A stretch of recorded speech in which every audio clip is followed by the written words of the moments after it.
Assalamualaikum warahmatullahi wabarakatuh.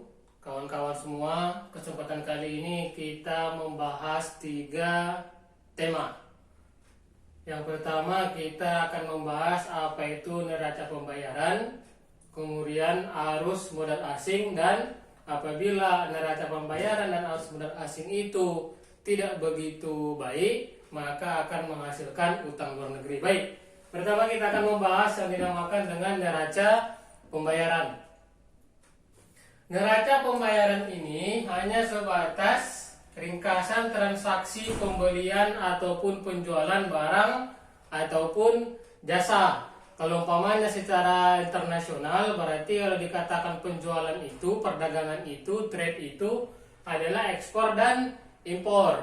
Fokusnya langsung kita ke intinya, apabila dalam suatu perdagangan internasional itu lebih banyak ekspor dibandingkan impor, yang dimana ekspor itu kita ketahui adalah menjual barang kita ke luar negeri. Apabila lebih banyak menjual dibandingkan membeli, berarti kita untung, surplus. Apabila ekspor lebih besar daripada impor, berarti surplus. Apabila ekspor lebih kecil daripada impor, berarti defisit. Maksudnya bagaimana? Apabila kita lebih sedikit menjual dibandingkan membeli, lebih banyak membeli daripada menjual, berarti kita mengeluarkan uang lebih banyak. Kan begitu artinya. Berarti defisit, kita merugi. Kalau umpamanya terus-terus terjadi defisit ini, jatuhnya terhadap perekonomian nasional itu akan jatuh ke utang. Nanti kita bahas utang. Kemudian arus modal asing. Arus modal asing ini hanya sebatas, kalau kita bahasakan dengan bahasa kita, adalah investasi. Ya, tentunya investasi itu karena ada namanya modal asing, berarti investasi dari luar negeri ke domestik, ke dalam negeri.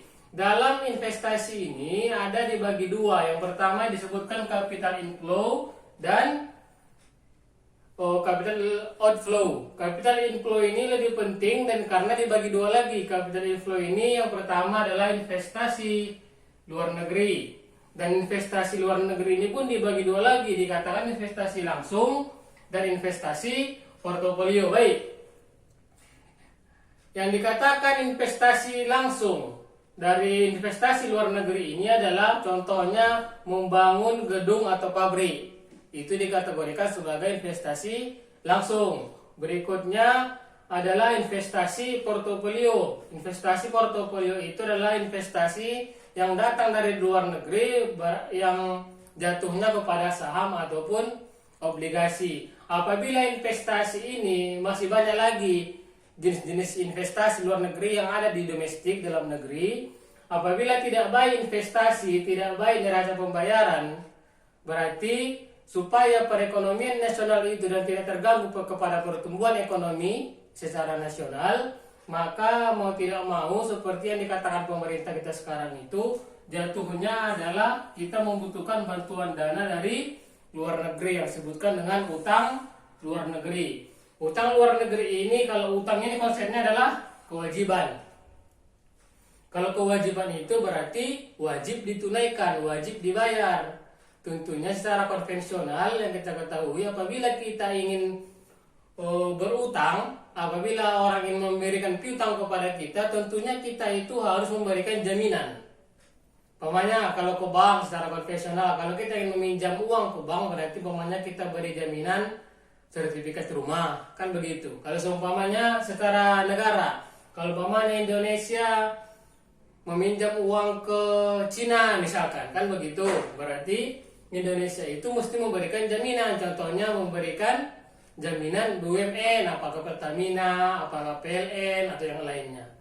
Berarti apabila nasib buruknya tidak sanggup untuk membayar utang itu, berarti yang dijaminkan itu milik si yang memiliki piutang, yang memberikan uang kepada orang. Oke, begini. Kita tidak perlu membahas, saya rasa, bagaimana walaupun banyak kontroversi pro dan kontra antara utang luar negeri yang semakin lama semakin banyak, hampir 4.000 triliun, tapi kita ambil manfaatnya atau kita lihat dari sisi baiknya.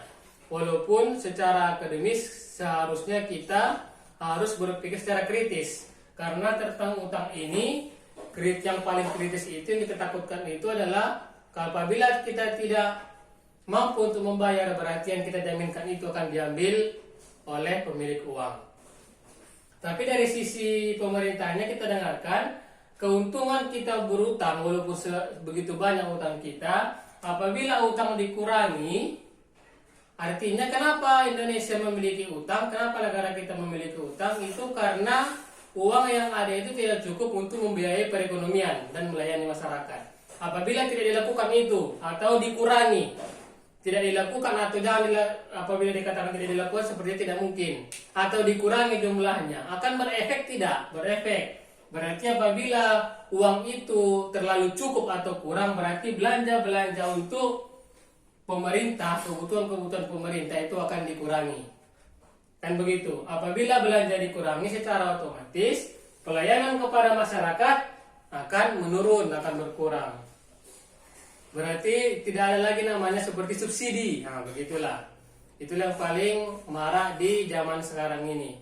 Apabila pelayanan kepada masyarakat berkurang, secara otomatis pertumbuhan ekonomi akan menurun. Apabila pertumbuhan ekonomi menurun, secara otomatis tidak akan ada lagi atau sangat terlihat tidak ada lagi pemerataan pembangunan. Berarti yang dikatakan percepatan pembangunan itu tidak ada lagi. Apalagi dikatakan pemerataan pembangunan. Apa pemerataan itu? Seperti tema sebelumnya, pemerataan itu adalah bukan sama rata, jenisnya sama. Bagaimana pembangunan di Jakarta tidak harus seperti itu juga pembangunan yang ada di Medan, tetapi memiliki hak yang sama setiap daerah itu untuk mendapatkan pembangunan dari pemerintah pusat. Untuk penjelasan panjangnya bisa dilihat di buku pegangan kita. Saya cukupkan sampai di sini. Sekian. Assalamualaikum warahmatullahi wabarakatuh.